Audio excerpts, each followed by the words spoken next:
أشهد أن لا إله إلا الله.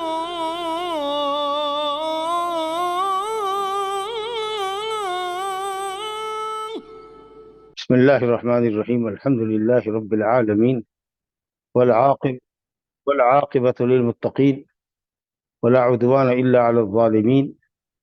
الصلاة والسلام على نبينا محمد وعلى آله وصحبه أجمعين. أما بعد، فباب الخلاء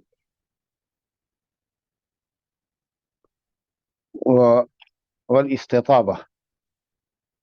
باب ما جاء في الخلاء والاستطابة.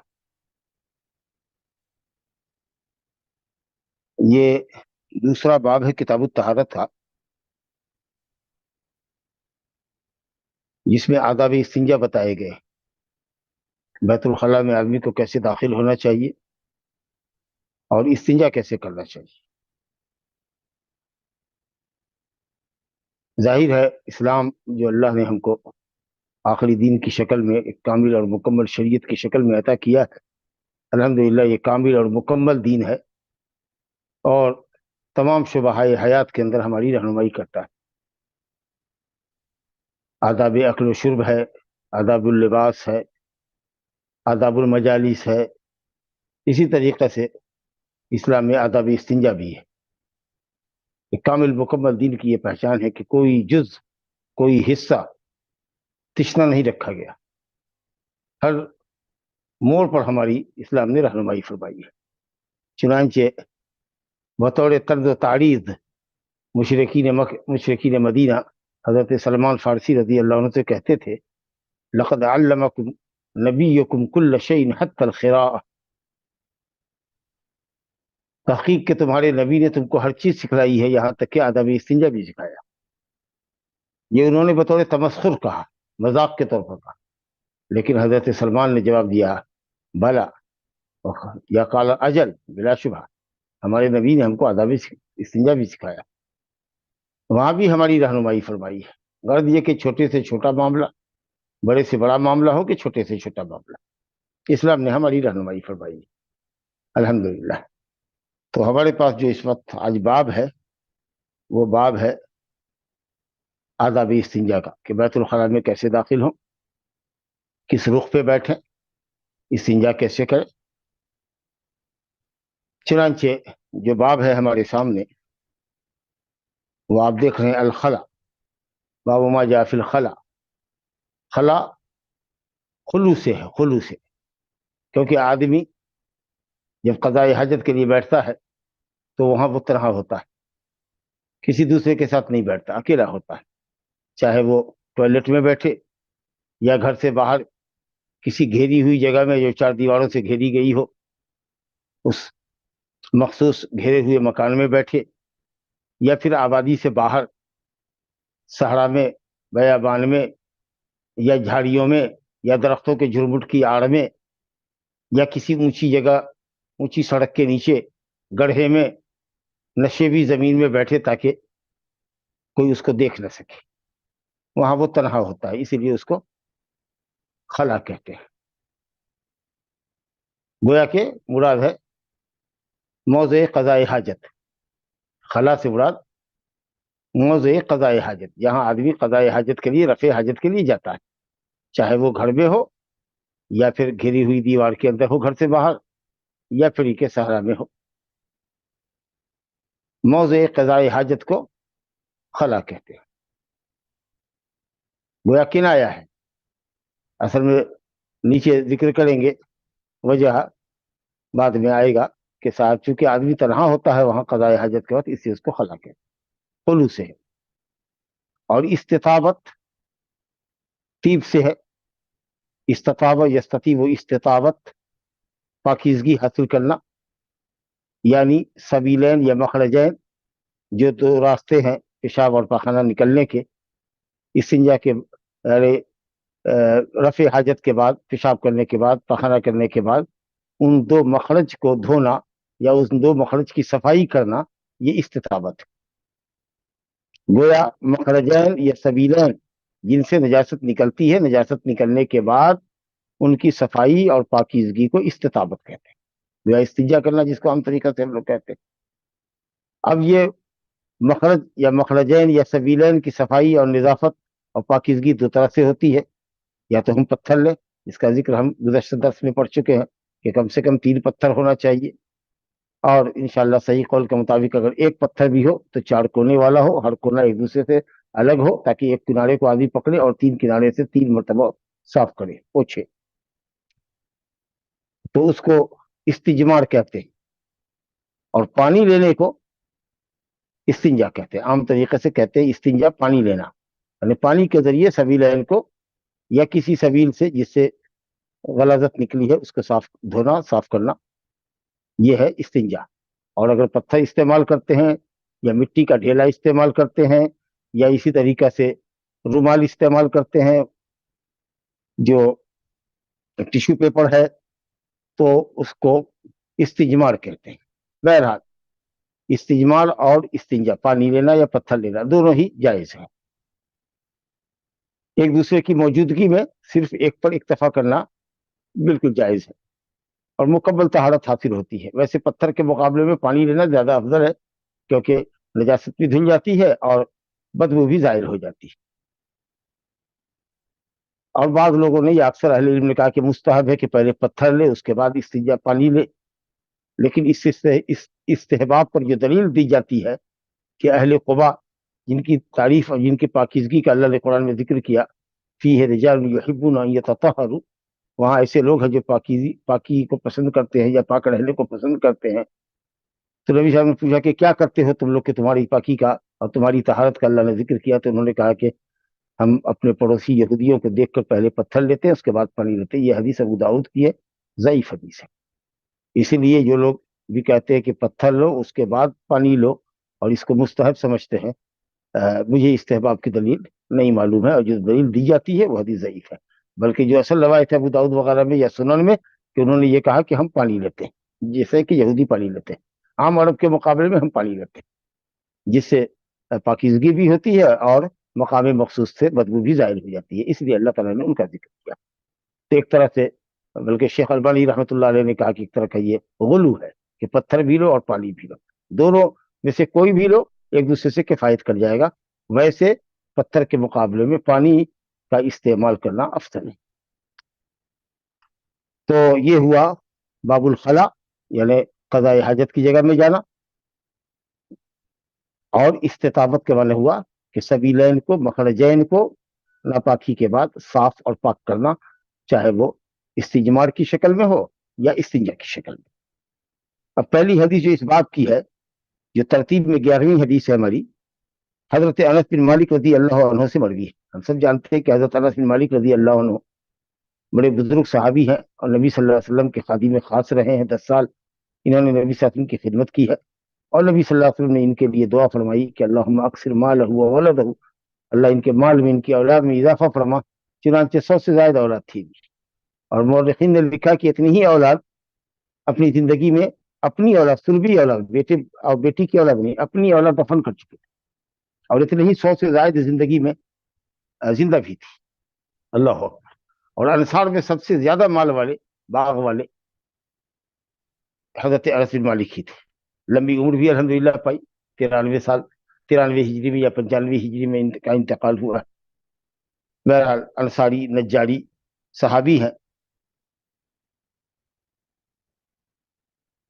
کہتے ہیں کہ رسول اللہ صلی اللہ علیہ وسلم کان اذا دخل الخلا، جب خلا میں داخل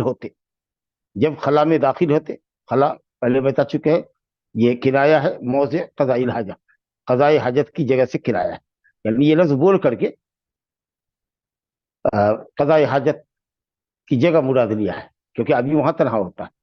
کنایہ اسی لفظ کو کہتے ہیں کہ جس معنی کے لیے وہ لفظ لایا جائے اس میں وہ صریح تو نہ ہو، کوئی دوسرا معنی مراد لیا جائے، لیکن اصل معنی بھی مراد لیا جا سکتا ہے. اس کو کہہ لیجیے لازم معنی کہ خلا قضاء حاجت کی جگہ کو اس کہتے ہیں اس لیے کہ آدمی وہاں تنہا ہوتا ہے. تو خلا تو کہتے ہیں تنہائی کی جگہ کو، لیکن مراد ہے قضاء حاجت. تو نبی صلی اللہ علیہ وسلم جب بیت الخلا میں داخل ہوتے، یعنی داخل ہونے کا ارادہ کرتے، اذا اراد الخلا، جیسا کہ حضرت انس بن مالک سے امام بخاری نے الادب المفرد میں ذکر کیا ہے کہ نبی صلی اللہ علیہ وسلم نے فرمایا اذا اراد احدکم ان يدخل الخلاء، جب تم میں کا کوئی بیت الخلاء میں داخل ہونے کا ارادہ کرے تو جیسے ارادہ کرے بایاں پیر داخل کرے اور یہ دعا پڑھے. تو یہ داخل ہونے کا مفہوم کہاں ہوگا؟ جب ہم مکان میں داخل ہو یا کسی گھیری ہوئی جگہ میں داخل ہو جو قضاء حاجت کی جگہ ہے مخصوص.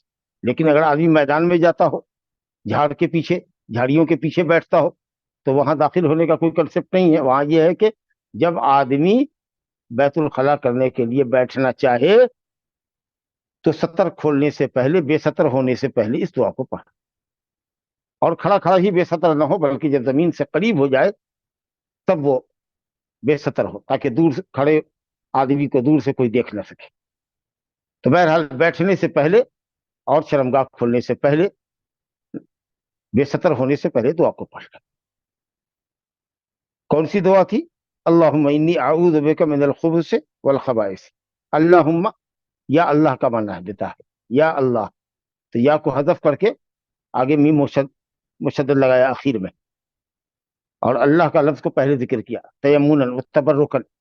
اللہم مانا یا اللہ، انی اعوذ بک، میں تیری پناہ میں آتا ہوں، میں تیری حفاظت میں آتا ہوں، میں اپنے آپ کو تیری حفاظت میں دیتا ہوں، تیرے ذریعے میں پناہ چاہتا ہوں. کس سے؟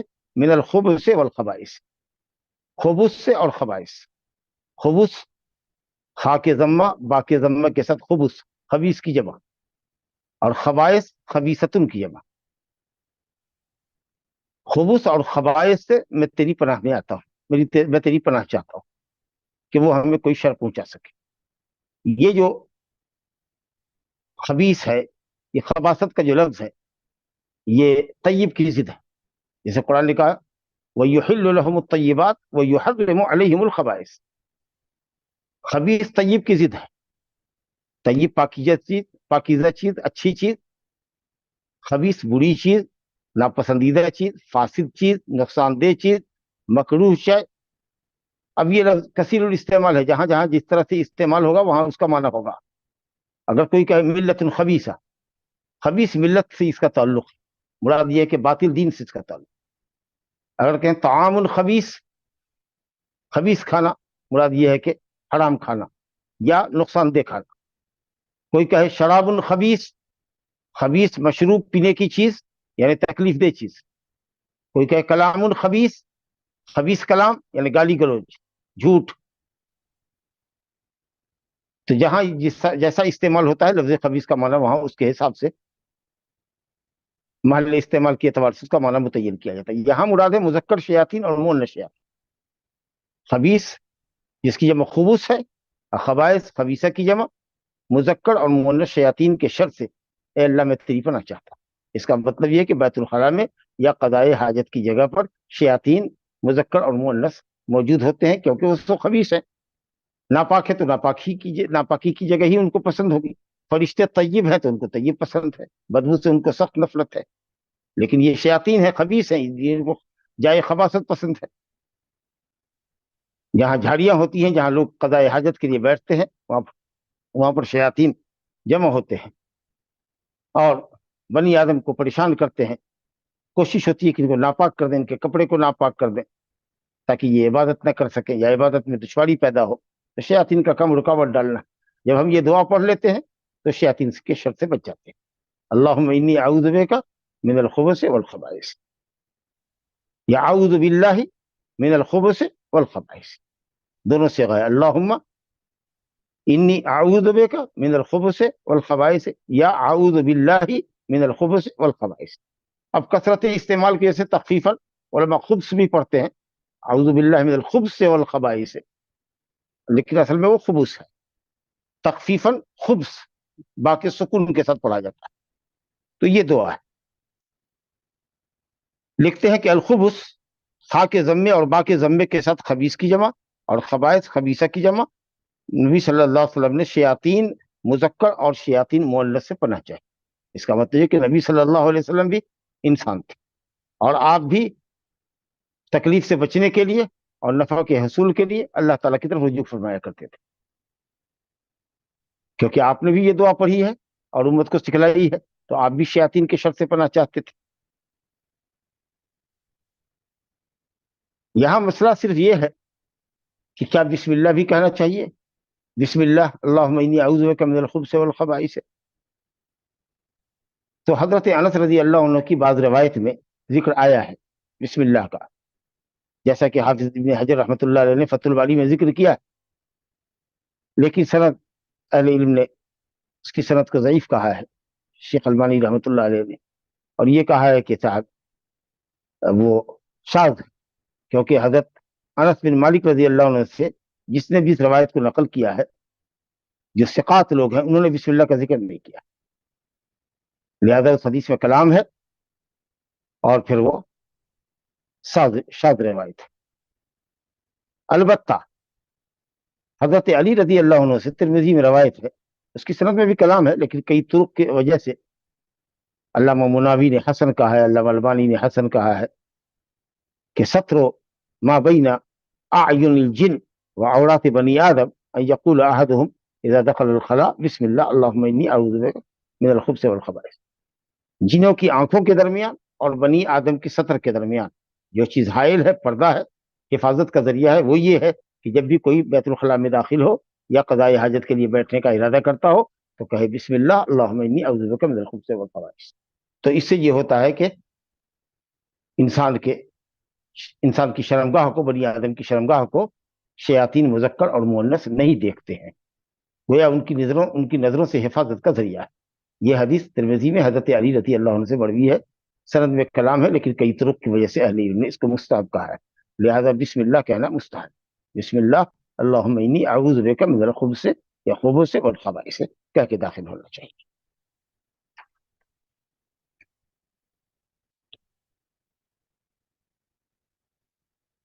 دوسری حدیث ہے کہ اگر آدمی قضاء حاجت کے لیے جائے تو کس رخ پہ بیٹھے، یہ بڑا اہم مسئلہ ہے.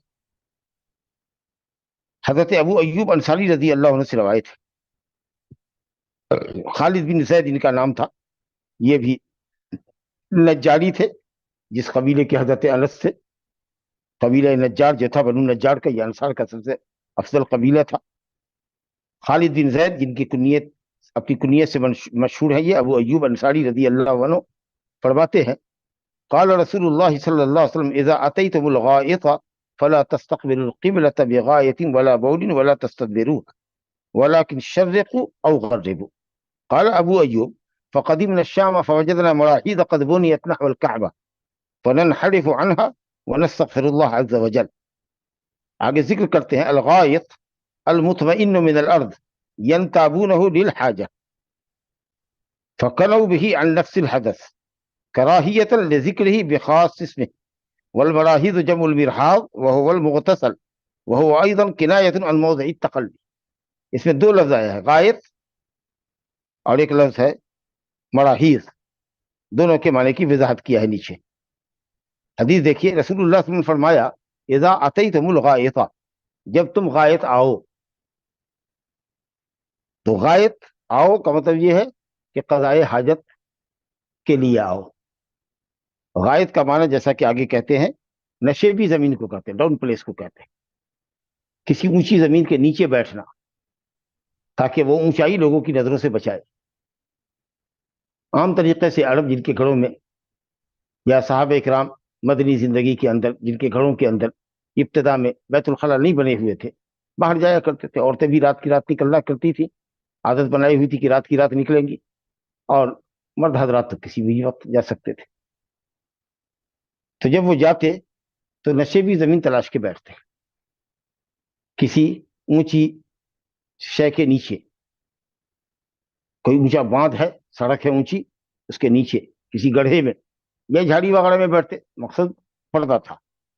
تو غائط اصل میں کہتے ہیں نشیبی زمین. یہ قضاء حاجت کے لیے لفظ یہ نہیں ہے، لیکن نشیبی جگہ جاتے تھے کس لیے؟ قضاء حاجت کرنے کے لیے، رفع حاجت کے لیے جایا کرتے تھے. تو لفظ یہ غائط کا لفظ اپنے غیر معنی موضوع لہو میں یہاں پر استعمال ہوا، لیکن جس معنی میں استعمال ہوا وہ معنی اس کو لازم ہے، کیونکہ غائط نشیبی زمین کو کہتے ہیں. نشیبی زمین کا مطلب ہے پخانے کی جگہ. تو جب کوئی کہے کہ قرآن نے کہا او جاء احد منکم من الغائط، جب تم میں کا کوئی غائط سے آئے، نشیبی زمین سے مراد پخانہ کر کے آئے.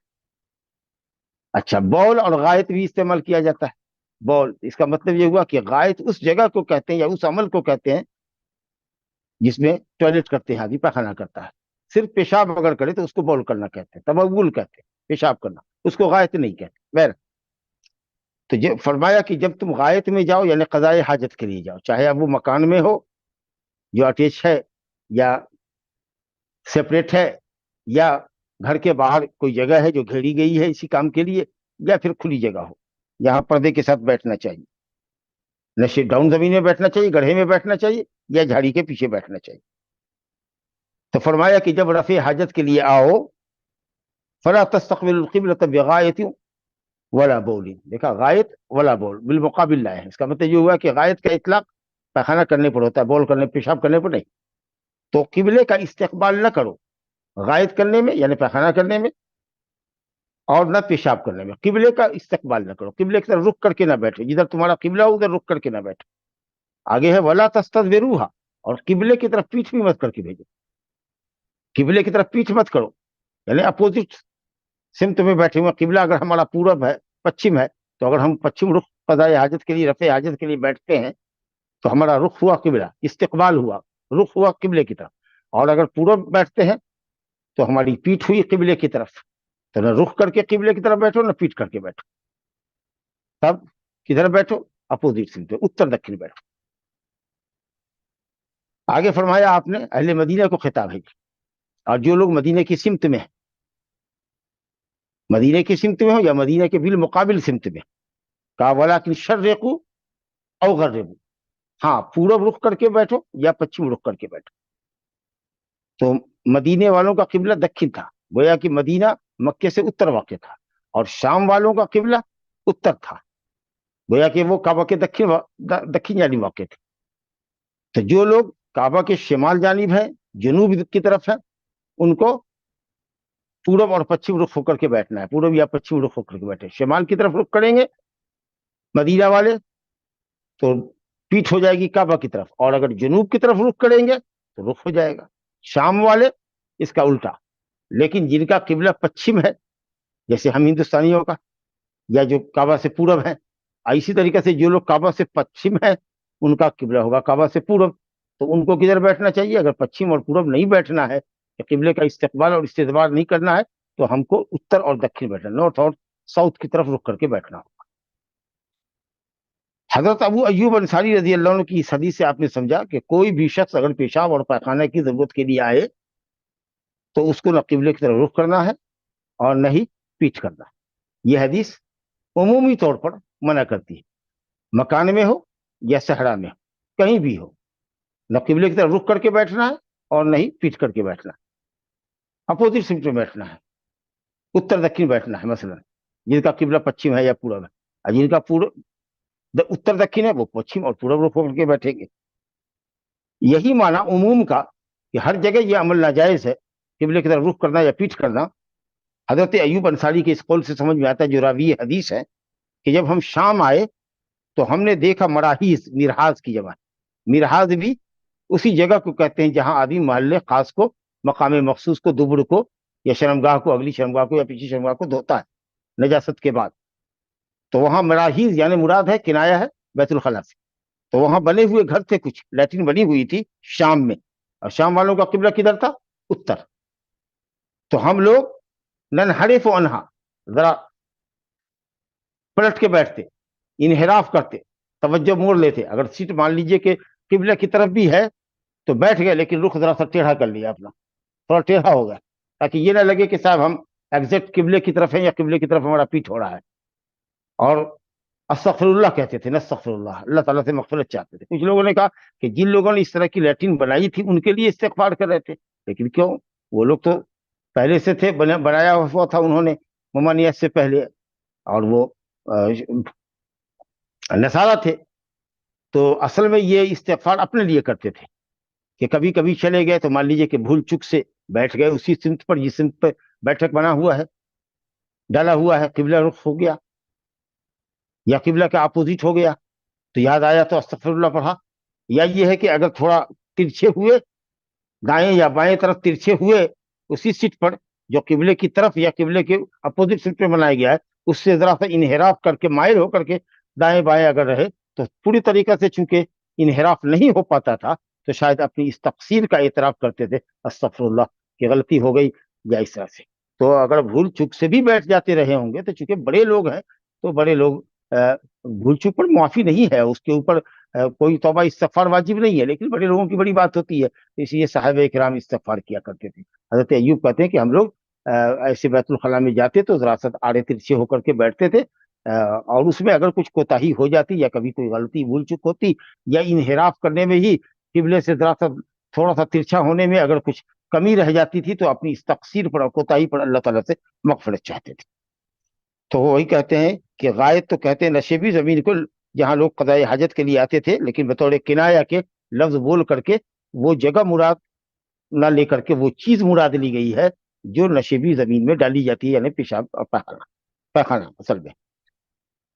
کہتے ہیں کہ یہ لفظ اس لیے استعمال کیا ہے تاکہ لیٹرین یا پیخانہ بولنے میں اچھا نہیں لگتا ہے، سننے میں بولنے میں کڑاہٹ ہوتی ہے، تو اس لیے الفاظ کی رعایت کی کرتے ہوئے خاص نام سے نہ ذکر کر کے ایسا کنائی لفظ لایا گیا ہے جو اس معنی کو شامل ہے. اور اسی طریقے سے کاول مراحیز، حالانکہ شام آئے تو ہم نے وہاں پایا کچھ مراحیز تھے جو بنائے گئے تھے کعبہ کی طرف، تو مرحاز کی جمع ہے، اور اس کا بھی معنی مغتسل، دھونے کی جگہ، غسل کی جگہ، نظافت کی جگہ، صفائی کی جگہ، مراد قضاء حاجت. جہاں قضاء حاجت آدمی کرتا ہے وہیں دھوتا ہے اپنے آپ کو، کیونکہ اٹھ کر کے اگر ذرا سا بعد میں دھوئے گا تو غلاظت پھیل جاتی ہے یا پھیل جانے کا ڈر ہے. تو یہ کہتے ہیں کہ یہ بھی کنایا ہے موضع تخلی، خلوت یعنی خلا کی جگہ سے، قضاء حاجت کی جگہ سے. مرحاض بھی گویا کہ قضاء حاجت کی جگہ، گویا قضاء حاجت، اور غائط نشیبی زمین مراد لیٹرین. تو جب تم میں کا کوئی غائط آئے تو یعنی پخانہ کے لیے آئے تو قبلہ رخ نہ ہو، اور قبلہ کی طرف پیچھ نہ کرے، اور اسی طریقے سے کوئی ایسا مرحاض بنا ہوا ہو اور دوسرا کچھ نہیں ہو تو جائے اس میں، لیکن ذرا سا بیٹھنے کا انداز کو اپنے ذرا سا بدل دے، سیٹ پر بیٹھے لیکن اپنے رخ کو تھوڑا سا ترچھا کر لے، قبلہ سے ذرا منحرف ہو جائے. اگر پورے طریقہ سے نہیں ہوتا ہے تو کچھ حد تک کوشش کرے کہ قبلے سے اس کا انحراف ہو جائے. بہرحال جو لوگ گھر بناتے ہیں ان کو چاہیے کہ صاحب انجینئر کو یا جو آرکیٹیکٹر ہوتا ہے جو نقشہ وغیرہ بناتے ہیں ان کو یہ ہدایت کریں کہ لیٹرین اس طرح کی ہو کہ صاحب اس میں جو نشست ہو وہ ہمارے قبلے کے رخ پہ نہ ہو، نہ قبلے کے اپوزٹ میں ہو، پیچھ بھی نہ کیا جائے. اب یہ حدیث جو ہے جو مطلق منع کرتی ہے کہیں بھی استقبال اور استقبال جائز نہیں ہے، اس کے مقابلے میں ایک دوسری روایت بھی لے کر کے آئے ہیں امام صاحب کتاب علامہ مقدسی، ایک دوسری بھی روایت لے کر آئے ہیں جس سے جمہور علماء کہتے ہیں کہ بنیان میں، گھر میں، مکان میں یا گھیری ہوئی جگہ میں قبلے کی طرف رخ کر کے یا پشت کر کے بیٹھا جا سکتا ہے. چنانچہ ایک حدیث لائے ہیں جو اس باب کی تیسری حدیث ہوئی اور سلسلے کے اعتبار سے 13ویں حدیث ہوئی. حضرت عبداللہ بن عمر بن الخطاب رضی اللہ عنہ، بڑے بزرگ صحابی عمر بن الخطاب کے صاحبزادے عبداللہ، جن کی کنیت ابو عبد الرحمن تھی، علم اور تدین کے اندر بہت بڑے صحابی تھے. کہا گیا ہے کہ 73 اور 74 کے اندر ان کا انتقال ہوا ہے اور کوئی 87 سال کی الحمدللہ انہوں نے عمر پائی ہے. تو کہتے ہیں یہ کہ رقیت یومن علی بیت حفصہ، میں ایک دن چڑھا حفصہ کے گھر پر، یعنی اپنی بہن حفصہ کے گھر پر. کبھی کبھی کہتے ہیں کہ رقیت علی بیت اختی حفصہ، کبھی یہ کہتے ہیں کہ رقیت علی بیتی، اپنے گھر پر. تو بہن کا گھر کو عام طریقے سے آدمی اپنا ہی گھر سمجھتا ہے، یا ممکن ہے کہ بعد میں وہ گھر حضرت ابن عمر کو بہن سے ترکے میں ملا ہوگا، جب انہوں نے یہ حدیث کہی ہوگی تو ان کا گھر ہو گیا رہا ہوگا. بہرحال تو اپنی بہن کے گھر پر چڑھے، قرابت مند کے یہاں جاتا ہے، ضرورتاً کسی ضرورت سے اوپر چھت پہ چلے گئے یا جو اوپر کا حصہ تھا. اچانک سے جو غیر ارادی طور پر جو نظر پڑی تو نبی صلی اللہ علیہ وسلم قضاء حاجت پر بیٹھے ہوئے تھے. تو جب نظر پڑ ہی گئی تو انہوں نے بیٹھنے کی نشست کی کیفیت دیکھی کہ کس رخ پہ آپ بیٹھے ہوئے. تو یہ غیر ارادی نظر ہوئی، جو اچانک کی نظر ہوئی. تو انہوں نے کہا کہ میں نے دیکھا کہ نبی صلی اللہ علیہ وسلم قضاء حاجت پر ہیں، قضاء حاجت کر رہے ہیں، مستقبل الشام، شام کی طرف آپ کا رخ ہے، شام کی طرف آپ کا رخ ہے. اب مستقبل الکعبہ، جو شام کی طرف رخ کرے گا وہ پیٹھ اس کی پیٹھ ہوگی کعبہ کی طرف، شام کی طرف. مدینہ والے کا قبلہ ہے دکن، اور مدینے سے اتر ہے شام، دکن ہے مکہ اور اتر ہے شام. تو جب شام کی طرف رخ کریں گے، اتر کی طرف رخ کریں گے تو دکن جو مدینے والوں کا قبلہ ہے اس کی طرف پشت ہو جائے گا. تو کہا شام کی طرف رخ کیے ہوئے تھے اور پیٹھ آپ کی تھی کعبہ کی طرف. یہاں تو پشت کا ثبوت ہوا. اب کہا کہ جب پشت جائز ہے تو استقبال بھی چہرے کے ساتھ بھی بیٹھنا جائز ہے، کیونکہ دونوں تو ایک ہی طرح کی بات ہوئی. لیکن نہیں، اگر غور کیا جائے تو اگلی شرمگاہ پچھلی شرمگاہ کے مقابلے میں قبل دبر کے مقابلے میں زیادہ مغلظ ہے. اسی ایک شرمگاہ نہیں ہے، دونوں کی حیثیت الگ الگ ہے. دبر کے مقابلے میں قبل زیادہ اغلظ ہے. بہرحال اس حدیث سے ثابت ہوا نبی صلی اللہ علیہ وسلم کا فعل. وہ بتا رہے ہیں کہ نبی صلی اللہ علیہ وسلم نے جو قضائے حاجت کیا ہے گھر میں، ایک مرتبہ جو دیکھا تو دیکھا کہ صاحب کعبہ کی طرف آپ کی پیٹھ ہے اور رخ شام کی طرف. اب اس حدیث سے مالکیہ، شافعیہ اور ایک قول میں حنابلہ، امام احمد بن حنبل کہتے ہیں کہ بنیان میں استقبال بھی جائز ہے، استدبار بھی جائز ہے. جبکہ استقبال کی کوئی دلیل نہیں ہے، یہ حدیث استدبار پہ دلالت کر رہی ہے، لیکن استقبال کو بھی وہ استدبار ہی سمجھتے ہیں، کہتے دونوں ایک ہی چیز ہے. تو یہ حضرات کہتے ہیں کہ بنیان میں جائز ہے. اب ابو ایوب انصاری کی روایت کا کیا مفہوم لیتے ہیں؟ کہتے ہیں یہ صحرا میں، کھلی جگہ میں، میدان میں، جہاں دور دور تک کوئی مکان نہ ہو، دیوار نہ ہو، تو وہ استقبال ہوا. گھر میں ہے، دیوار ہے، اس کو استقبال نہیں کہتے. اور یہ حضرات کہتے ہیں کہ جو راوی حدیث ہے حضرت ابو سعید، حضرت ابو ایوب، وہ اس سے مراد لیٹرین، بنی ہوئی لیٹرین لے رہے ہیں، عموم لے رہے ہیں. اس لیے شام میں بنے ہوئے بیت الخلاء کے اندر اگر وہ بیٹھتے تھے تو انحراف کر کے بیٹھتے تھے، رخ پھیر کے بیٹھتے تھے. تو انہوں نے تو بنیان ہی میں سمجھا اس کو. اچھا، دوسری بات یہ ہے کہ یہ ابو ایوب انصاری کی روایت قولی حدیث ہے. نبی صلی اللہ علیہ وسلم نے فرمایا اذا اتیتم الغائط، جب تم لوگ، امت کو خطاب ہے، جب تم لوگ لیٹرین کے لیے آؤ تو کعبہ کا استقبال، استدبار نہ کرو، نہ پیشاب نہ کرو. یہ آپ کا فعل ہے. قول کے اندر عموم ہوتا ہے، یہ امت کے لیے ہوتا ہے، اور فعل کے اندر احتمال ہوتا ہے. فعل عموم پر دلالت نہیں کرتا، بلکہ اگر دلیل ہو خصوصیت کی تو نبی کے لیے خاص ہوتا ہے. اچھا، اگر اس فعل کے اوپر کوئی حکم مرتب ہوتا تو نبی صلی اللہ علیہ وسلم ضرور صحابہ کرام سے بتاتے کہ بھئی بنیان کے اندر، گھر کے اندر استدبار جائز ہے، یا استقبال اور استدبار دونوں جائز ہے. لیکن آپ نے ایسا کچھ نہیں کہا. تو جو جمہور علماء کے مؤیدین ہیں بنیان اور صحرا کا فرق کہتے ہیں، وہ کہتے ہیں کہ حدیث میں جمع و تطبیق کی شکل ہو جاتی، حالانکہ اس کی کوئی ضرورت نہیں. یہ حکایت فعل ہے اور وہ قولی روایت ہے. جب قولی اور فعلی حدیث بالمقابل ہو تو قولی حدیث کو ترجیح دیتے ہیں. دوسرا یہ کہ صاحب ایسا کیوں ہے؟ کعبہ کی احترام میں. تو احترام جس طریقے سے صحرا میں ہم سے مطلوب ہے، بنیان میں بھی مطلوب. احترام ہر جگہ مطلوب. ورنہ اگر ہم صحرا میں بھی ہیں، کھلے میدان میں بھی ہیں، جھاڑیوں کے پیچھے بھی ہیں، تو ہمارے اور کعبہ کے درمیان تو سینکڑوں نہیں بلکہ ہزاروں میل کا فاصلہ ہے، بہت سے فواصل ہیں. تیسری چیز یہ کہ ہم سب جانتے ہیں کہ نماز کے اندر قبلے کی طرف تھکنا منع ہے. مطلق بھی روایت آئی ہے کہ نماز کے باہر بھی مطلق قبلے کی طرف نہ تھوکو، احترام قبلہ ہے. بلکہ حدیث میں آیا کہ اگر جو کوئی قبلہ کی طرف تھوکتا ہے، وہ تھوک اس کے پیشانی پر پڑا ہوا قیامت کے دن وہ شخص آئے گا درا حالے کہ وہ تھوک اس کی پیشانی پہ پڑا ہوا ہوگا. تو جب تھوک آدمی قبلے کی طرف نہیں کر سکتا، احتیاط اولا ہے، تو یہ تو لیٹرین ہے، قضائے حاجت ہے، پیشاب اور پیخانہ نکالنا ہے، تو یہ تو بدرجہ اولا بنا ہوگا. بہرحال حنابلہ کا ایک دوسرا قول یہ ہے کہ بنیان ہو کہ صحرا ہو، کہیں بھی استقبال استدبار جائز نہیں ہے. اور یہی قول شیخ الاسلام ابن تیمیہ رحمۃ اللہ علیہ نے پسند فرمایا ہے، ابن القیم رحمۃ اللہ علیہ نے پسند فرمایا ہے، اور شوکانی رحمۃ اللہ علیہ نے پسند فرمایا ہے، علامہ البانی رحمۃ اللہ علیہ نے پسند فرمایا ہے. بہت سارے محققین علماء نے مطلق ممانعت کا جو قول ہے بنیان اور صحرا کے فرق کے بغیر، اسی قول کو راجح قرار دیا ہے.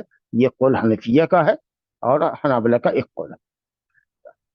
اور ایک تیسرا قول ہے، اس کے اندر یہ قوت ہے کہ بھائی اگر نبی صلی اللہ علیہ وسلم کے فعل سے اگر استدلال کیا جائے اور یہ کہا جائے کہ آپ کے لیے خاص نہیں تھا یا خصوصیت کی کوئی دلیل نہیں ہے، حالانکہ فعل کی حکایت میں عموم نہیں ہوتا ہے.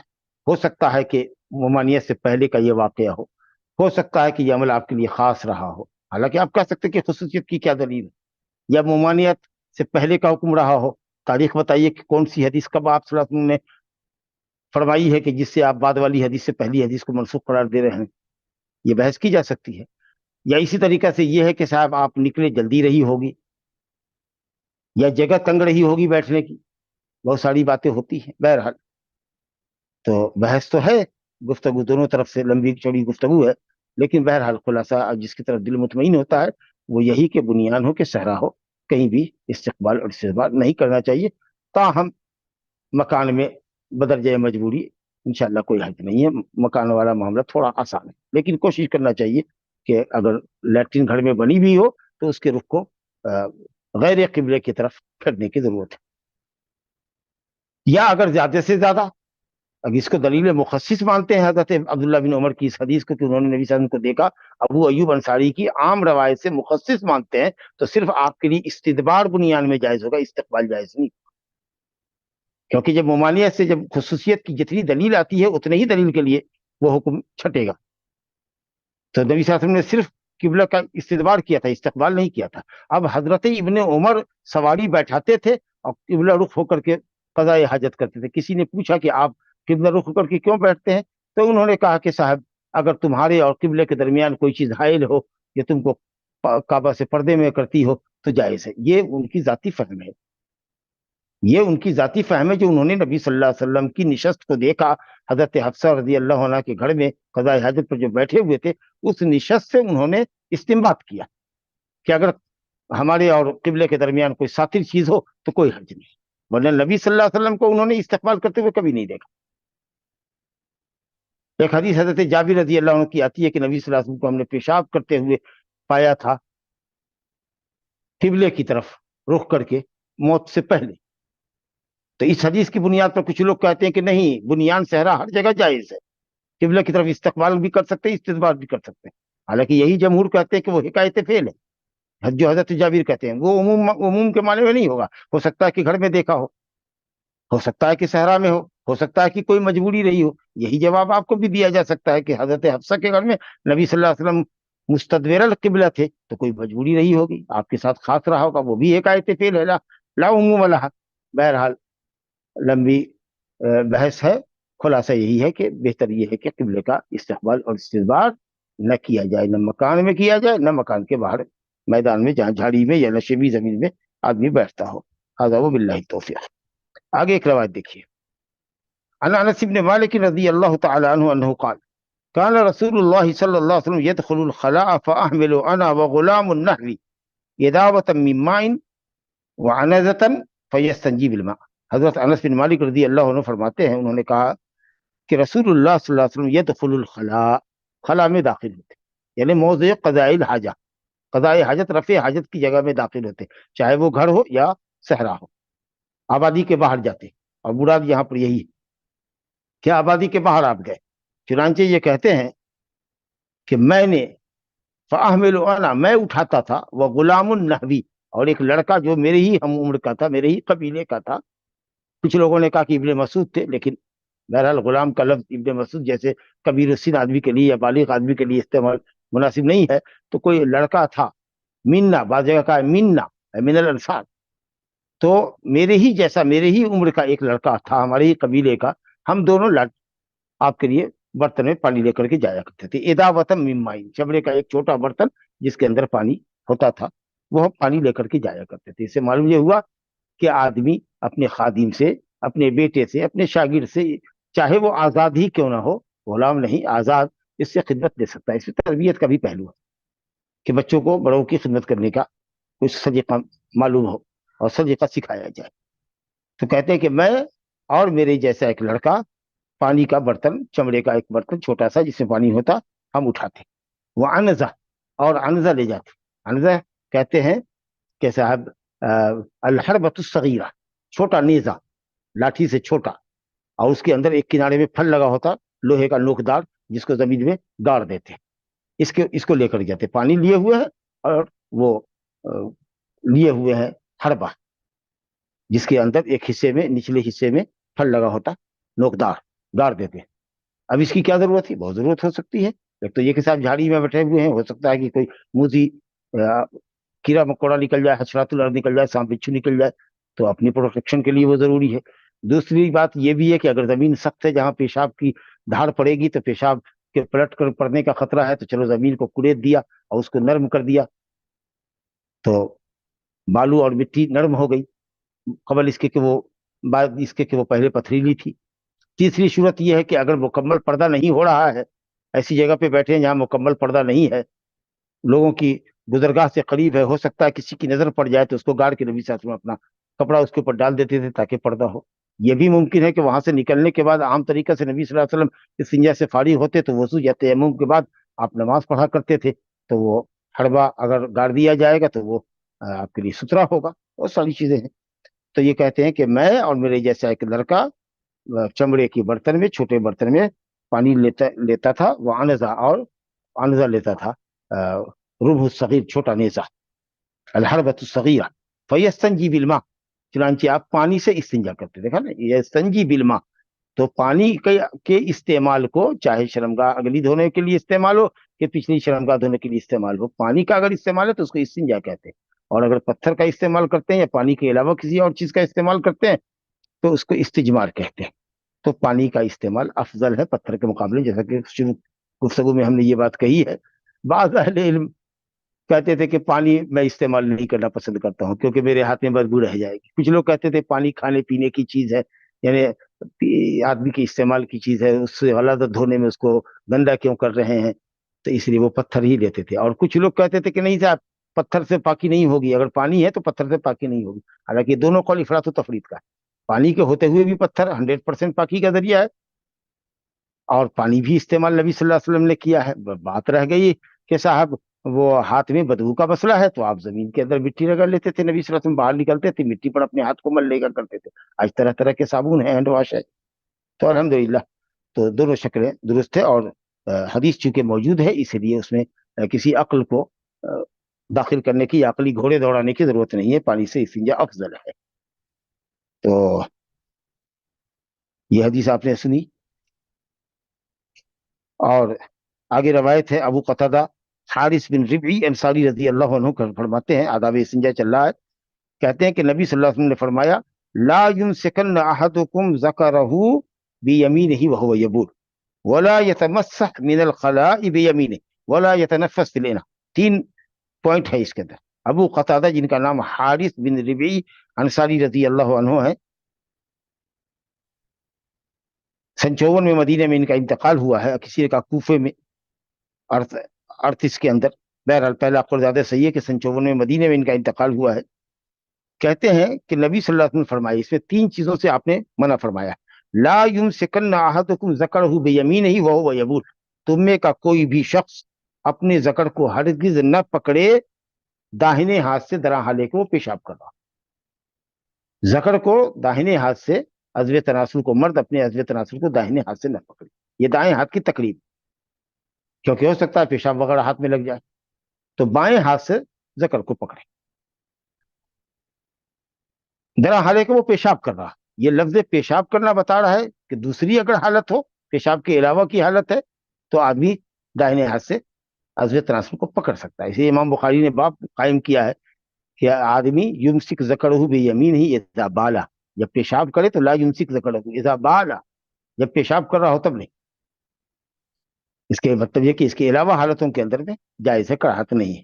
بعض اہل علم نے کہا ہے کہ اگر مجامعات کے وقت میں اگر مزی وغیرہ جسم پہ لگی ہوئی ہو عضو تناسل پر، اور وہ ہاتھ داہنے ہاتھ میں لگ جانے کا اندیشہ ہو، تو ایسی صورت میں داہنا ہاتھ استعمال نہیں کرنا چاہیے۔ بہرحال پیشاب میں خصوصیت کے ساتھ نبی صلی اللہ علیہ وسلم نے منع فرمایا ہے کہ تم میں کا ہرگز کوئی شخص اپنے ذکر کو پیشاب کی حالت میں داہنے ہاتھ سے نہ پکڑے، ولا يتمسح من الخلاء بیمینہ، اور آدمی داہنے ہاتھ سے خلا کو، یعنی پیخانہ، یہاں پر خلا سے مراد پیخانہ، پیخانے کو داہنے ہاتھ سے نہ پوچھے، مطلب بائیں ہاتھ سے پوچھے، یا دھوئے تو بائیں ہاتھ دھوئے، داہنے ہاتھ سے پانی گرائے بائیں ہاتھ سے دھوئے، اور اگر پتھر لیتا ہے تو بائیں ہاتھ سے نہیں، داہنا ہاتھ غلط پوچھنے کے لیے استعمال نہیں کرنا ہے۔ ہو سکتا ہے کہ پیخانہ لگ جائے ہاتھ میں، الا یہ کہ بائیں ہاتھ میں خرابی ہو، بائیں ہاتھ ڈیمیج ہو، بائیں ہاتھ زخمی ہو، اس پر پلاسٹر بنا ہوا تو مجبوری۔ دو حکم ہوا، ولا يتنفس فی الاناء، تیسری بات یہ کہ برتن میں جب پانی پی رہا ہو تو اس میں سانس نہ چھوڑے۔ دیکھیے کتنی بڑی طبی اور اصولی بات فرمائی گئی۔ ہو سکتا ہے کہ اسی میں سانس چھوڑے ہو تو بیکٹیریا گر سکتی ہے، تھوک کھکھڑا آ سکتا ہے، چھینک اگر آ جائے، کھانسی آ جائے، تو منہ سے کچھ ایسا مادہ گر جائے جس کے اندر جس میں جراثیم ہو، یا اسی طریقے سے سانس کے اندر زہریلی